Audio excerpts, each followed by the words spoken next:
Voting ശതമാനം കുറഞ്ഞത് ഇടതുപക്ഷത്തെ ബാധിക്കില്ലെന്ന് CPIM കോഴിക്കോട് ജില്ലാ സെക്രട്ടറി P. മോഹനൻ. വടകരയിൽ ഇടതു വോട്ടുകൾ കൃത്യമായി പോൾ ചെയ്തു.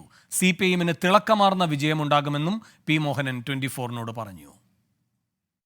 നല്ല വിജയപ്രതീക്ഷയിലാണ് ഇടതുപക്ഷ ജനാധിപത്യ മുന്നണി. തിളക്കമാർന്ന നിലയിലുള്ള വിജയമാണ് ഇത്തവണ ഇടതുപക്ഷം കൈവരിക്കാൻ പോകുന്നത്.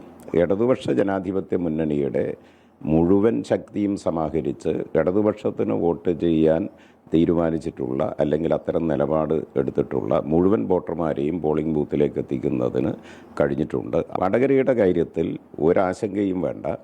വടകരയിൽ ഇടതുപക്ഷ ജനാധിപത്യ മുന്നണി നല്ല വ്യക്തമായ അബ്സല്യൂട്ട് മെജോറിറ്റിയോടുകൂടി വിജയം കൈവരിക്കും.